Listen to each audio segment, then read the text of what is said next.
नमस्कार साथियों, UP learning अड्डा की इस यूट्यूब चैनल पर आप सभी का स्वागत है।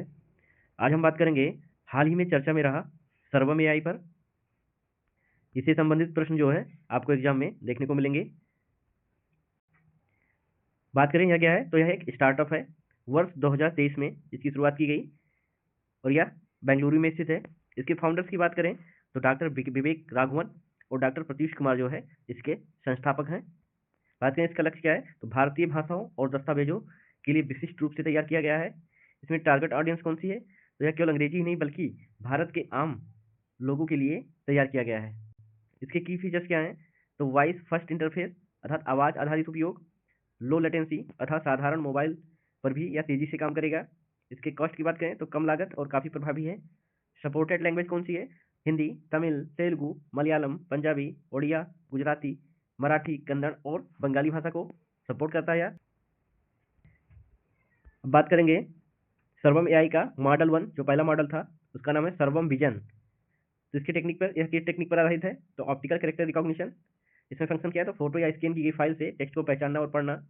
स्पेशलिटी क्या है, तो धुंधले टेक्स्ट को पढ़ना, टेबल फॉर्म और इनवाइस को भी समझना। अर्थात कोई भी टेक्स्ट जो है अगर धुंधले फॉर्म में है, कोई फोटो में ली गई टेक्स्ट जो है धुंधला है, तो उसे अच्छे फॉर्म में रिप्रेजेंट करता है। अगर इसकी तुलना करें गूगल और चैट जीपीटी से, तो वो इस स्थिति में फेल हो जाते हैं क्योंकि यह लोकल लैंग्वेज को भी उनकी भाषा में अच्छे से समझता है। इसके एक्यूरेसी रेट की बात करें तो 84.3% इसका एक्यूरेसी रेट है। दूसरा सर्वम एआई का मॉडल है बुलबुल V3। दूसरा मॉडल जो है सर्वम एआई का है बुलबुल V3। इसके फंक्शंस की बात करें, टेक्स्ट टू स्पीच अर्थात टीटीएस, टेक्स्ट को आवाज़ में बदलना। इसके फंक्शन में कैपेसिटी तो 22+ भारतीय भाषाओं में उपलब्ध है। एसपी की बात करें तो यह हिंदी और इंग्लिश दोनों को समझता है। देसी एसेंट अर्थात भारतीय जो लहजा है, नेचुरल वॉइस जो है प्राकृतिक आवाज़ों हैं, उन सभी को यह समझता है।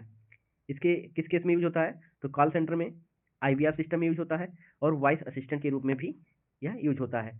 तो बुलबुल V3 बोलने के लिए है, देखने के लिए जो है नहीं है। अगर हम तुलनात्मक विश्लेषण करें सर्वम और जो ग्लोबल जियंट्स हैं जैसे कि चैट जीपीटी हुआ, मेटा एआई हुआ, तो ग्लोबल मॉडल्स में चैट जीपीटी या जेमिनी में भारतीय भाषाओं के लहजों को नहीं पकड़ पाते हैं, स्थानीय संदर्भ में कमजोर होते हैं। जबकि सर्वम एआई जो है सोवरेन एआई अर्थात संप्रभु देश का अपना पहला एआई है। डेटा लोकलाइजेशन अर्थात डेटा भारत में ही सुरक्षित रहेगा, भारतीय कानूनों के अनुरूप रहेगा। इम्पैक्ट सेक्टर, तो इसका इम्पैक्ट जो है डिजिटल इंडिया, बैंकिंग और शिक्षा पर प्रभाव डालेगा। तो ये प्रश्न पूछा जा सकता है सर्वम एआई का बुलबुल V3 किससे जुड़ा हुआ है या किससे संबंधित है, तो यह टेक्स्ट टू स्पीच है।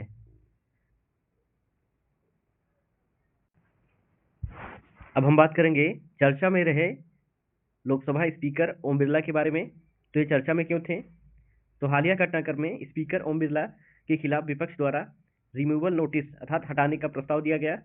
इसका कारण क्या था, तो राष्ट्रपति अभिभाषण के दौरान विपक्ष के नेता को बोलने का अवसर न देना इसका मेन कारण था।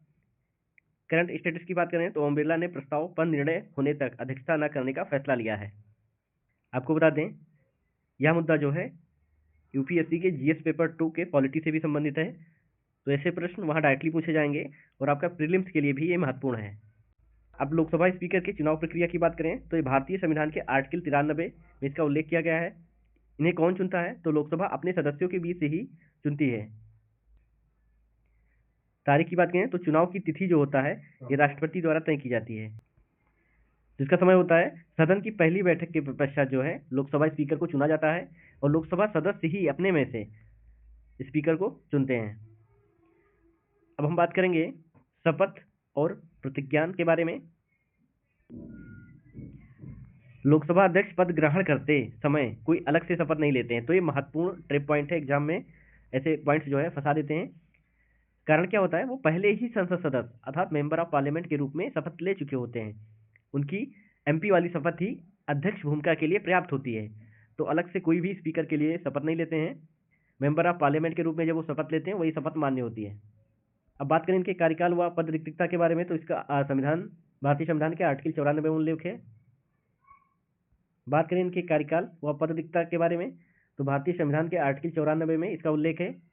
कार्यकाल की बात करें, लोकसभा के कार्यकाल तक इनका कार्यकाल होता है। अन्य स्थिति में लोकसभा भंग होने पर भी अध्यक्ष अगली बैठक तक पद नहीं छोड़ता है। तो इंपॉर्टेंट पॉइंट है, एक अपवाद है कि लोकसभा अगर भंग होती है तभी वह अगली बैठक तक अपने पद पर रहता है। अब बात करेंगे किन स्थितियों में इनको पद से हटाया जा सकता है या पद रिक्तता की क्या स्थिति होती है।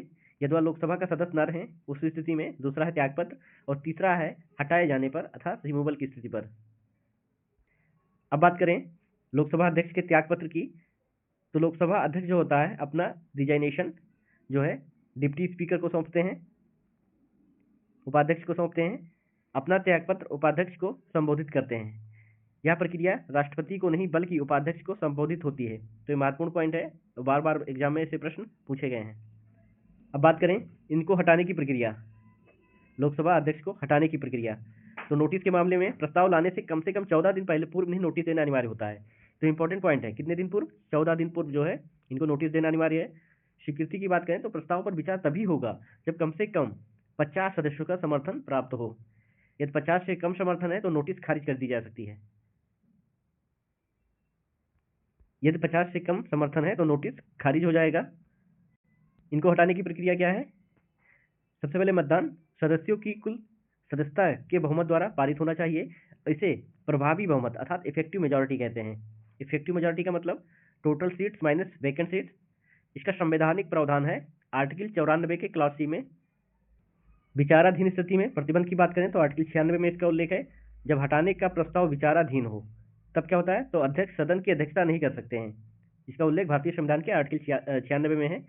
सदन में उपस्थित हो सकते हैं, कार्यवाही में बोल सकते हैं और भाग ले सकते हैं, लेकिन अध्यक्षता नहीं कर सकते हैं। अब बात करें मतदान का अधिकार, तो सामान्य स्थिति में क्या होता है?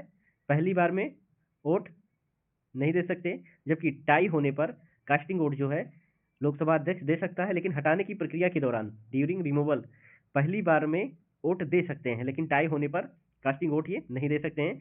एक सबसे बड़ा कारण होता है सामान्य स्थिति में उनकी मतदान,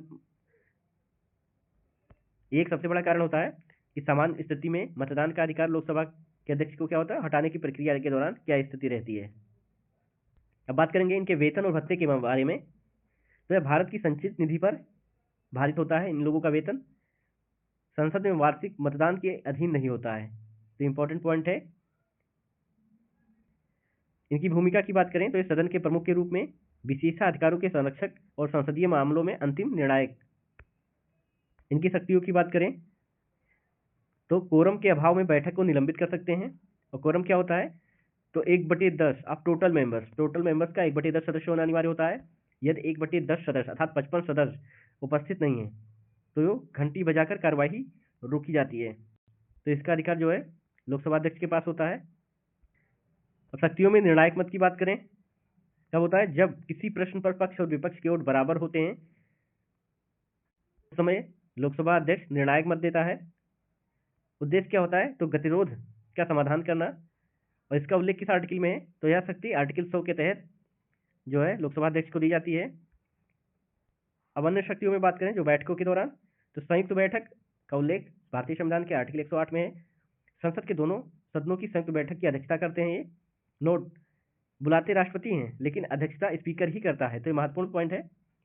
गुप्त बैठक अर्थात सेक्रेट मीटिंग की बात करें तो सदन के नेता के अनुरोध पर होता है। अध्यक्ष की अनुमति के बिना कोई बाहरी व्यक्ति जो है लॉबी या गैलरी में नहीं आ सकता है इस मीटिंग के दौरान। अगली शक्तियों की बात करें, धन विधेयक पर क्या स्थिति है? कोई विधेयक धन विधेयक है या नहीं, इसका निर्णय जो है अध्यक्ष करता है। इसका उल्लेख आर्टिकल 110 में है फाइनलिटी, और उनका निर्णय जो होता है अंतिम होता है। जब विधेयक राज्यसभा या राष्ट्रपति के पास जाता है तो अध्यक्ष अपना प्रमाण पत्र अंकित करते हैं। अब बात करते हैं आर्टिकल 93 में किसका उल्लेख है? लोकसभा अध्यक्ष और उपाध्यक्ष का। आर्टिकल 94 में पद रिक्तता और त्यागपत्र का। आर्टिकल 95 में उपाध्यक्ष की शक्तियां। आर्टिकल 96 में हटाने के दौरान पीठासीन न होना। आर्टिकल 100 में निर्णायक मत अर्थात कास्टिंग वोट के बारे में। और आर्टिकल 110 में धन विधेयक की परिभाषा दी गई है।